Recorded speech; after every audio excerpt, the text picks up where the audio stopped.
So have you ever been at this crossroads? You're trying to figure out whether you should use your hard-earned savings to pay off debt or invest in real estate. You've probably heard tons of horror stories of people who've used leverage and over-leveraged themselves to invest, and now they found themselves in a difficult position where they're bleeding money. But you've probably also heard tons of stories where people have leveraged debt and built phenomenal wealth. Well, if you're trying to figure out which one of these strategies is best for you, stick around with me because we're going to be talking about ways that you can use debt to generate income right now in 2023.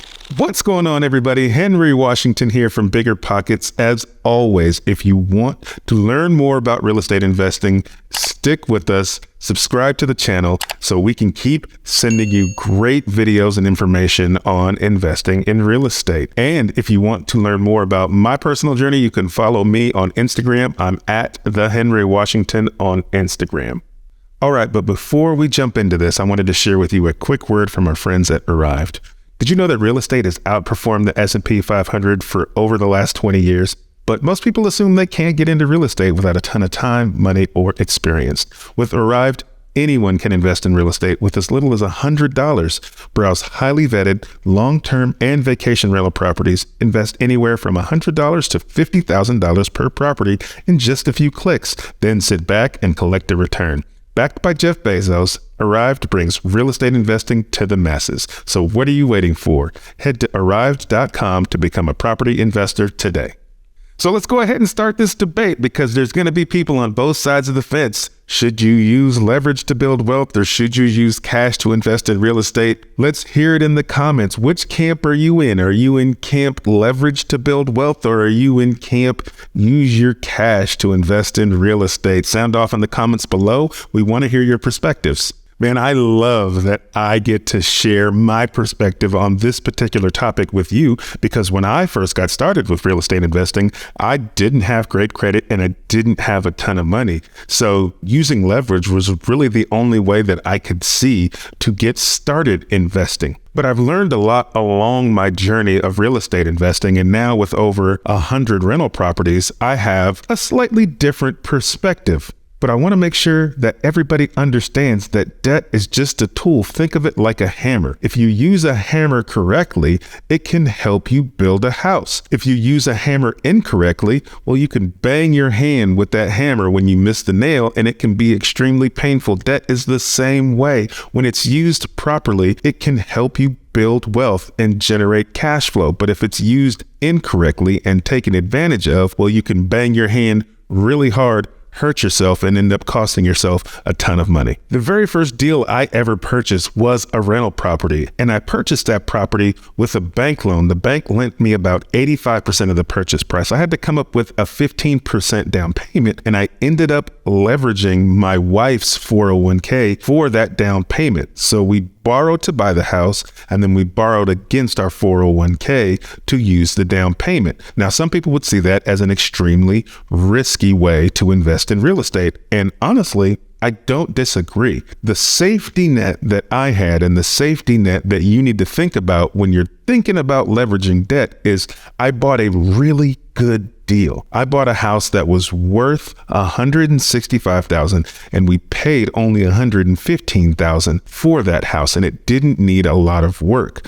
And so I limited my risk by buying a phenomenal deal, because if at any point we decided, hey, this isn't for us, we want to get out of this deal, we could have sold that property for more than $115,000 and even less than $160,000, which is what it was worth, and still made it out okay enough to pay back the bank and then pay back the 401k loan. So we limited our risk by buying a phenomenal deal. So keep that in mind as we're talking about leverage and how to leverage debt to create income. All right, let's jump into the nitty-gritty. We're going to talk about 5 ways that you can leverage debt in order to generate income in 2023. And first, we're going to start off with the one everybody already thinks about, and that is using that leverage, right? So borrowing money from a bank, private money, or a hard money lender, and then using that money to invest in real estate. One way to think about this is if you were to use cash and say you buy a home for $100,000 cash. Now, I know everybody's going to sound off in the comments, you can't buy a house for $100,000. I get it. I'm just not good at math in my head, so I got to use smaller numbers to make it easier. All right, just give me a break here. So let's say you have $100,000 cash and you can go buy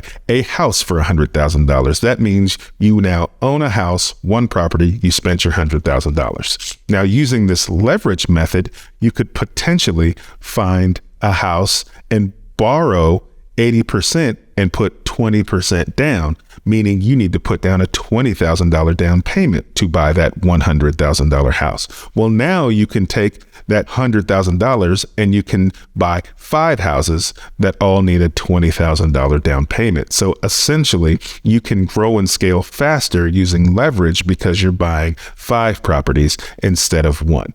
Now that sounds good on paper, right? But what you want to make sure you're doing is that you're buying really good deals because it is a more risky strategy. You have to make sure that you're going to get 2 things. You need to make sure you're going to get a return on your investment, and you need to make sure that you're going to get a cash on cash return, meaning how much money are you going to make for the amount of money that you actually spent. When you're using leverage, the numbers rule all. You have to be really good at analyzing deals and underwriting deals.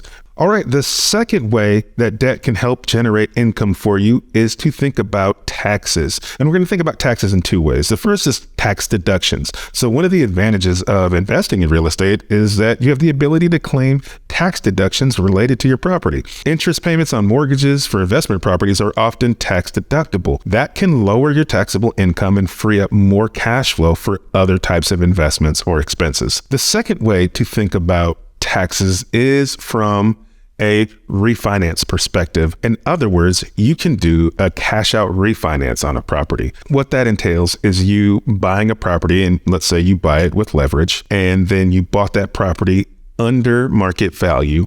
You then add value to that property by fixing it up. And now you have a property that's worth much more than when you bought it for. And so you can do what's called a cash out refinance. And when you do that cash out refinance, you're essentially getting a new loan at a higher amount. And that higher amount versus what you owe is equity. And then you can pull that equity out and essentially put that cash in your pocket with a cash out refinance. And the cool part about that is when you do that cash out refinance, the money you receive is not considered taxable income. Instead, it's treated as a loan. The IRS sees this as borrowed money, and that means it's not taxable. Now, I do want you to keep in mind that although you're not going to pay taxes on the cash out refinance, it can still have a tax implication down the line for you because it is going to affect your capital gains tax calculations if and when you eventually sell the property. So make sure you talk to a licensed professional, a tax professional, and make sure you understand all the implications to you if you take on this strategy. All right, the third way debt can help you generate income is through forced appreciation. And so all we're saying here is you can use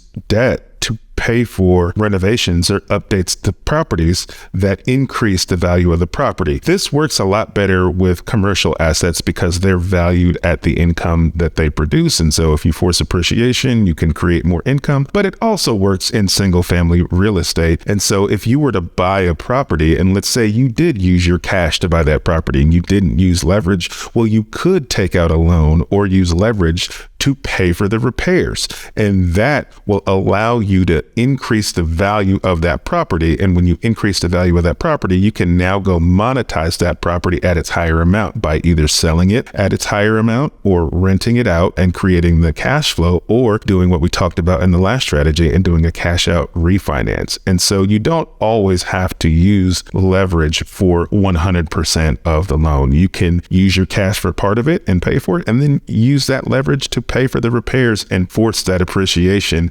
and that creates more income for you. All right, the next way I want to cover is private lending, meaning you can potentially be on the other side of the debt equation. So if you do have cash, you can consider using your cash to lend to investors, and then you can create income by the interest those investors are paying you. Oftentimes, we think about lending as you got to have a whole lot of money and then you can go and lend that money, but that's not always the case. I did several deals early on in my real estate investing career where I would just borrow the down payment from private lenders. So I would get a bank loan for 80, 85, or 90% of the property value, and then I would borrow 10, 15, 20% from a private lender. And sometimes that was as little as $10,000 for a down payment. It just depended on the size of the property that I was buying. And so I would borrow $10, $15, $20, $30,000 from a private lender, and then I would pay them 10, 15, 20% interest for letting me borrow that money. And so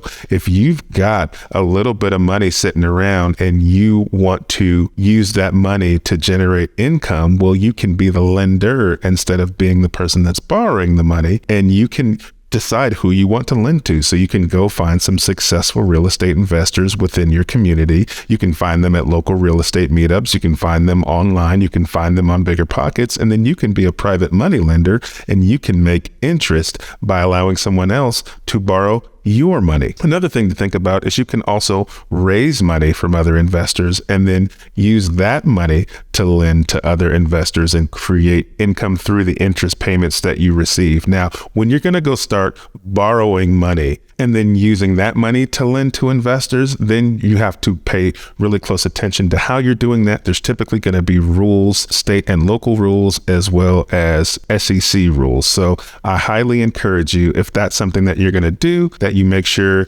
you do your research. You go to the SEC's website, find out what rules and regulations that there are that you need to consider before doing a strategy like that. All right, and the fifth and final strategy I want to talk about is something I like to call indirect leverage. What I mean by that is if you've got some cash and you're considering paying off some debts, I think paying off high interest debt is a smart thing to do. But if you have low interest debt, you may consider not paying off that low interest debt and take the money you were using or were going to use to pay off that low interest debt and then invest that in an asset that's going to produce a return on your investment or produce that monthly cash flow. So let's say, for example, you have some low interest student loan debt. Maybe you're paying 3%. Instead of you making extra payments or paying off that debt early, you can take the money you were going to use to pay off that 3% debt and you can go and buy a rental property that gives you an 8 to 10% cash on cash return. And then you take that monthly cash flow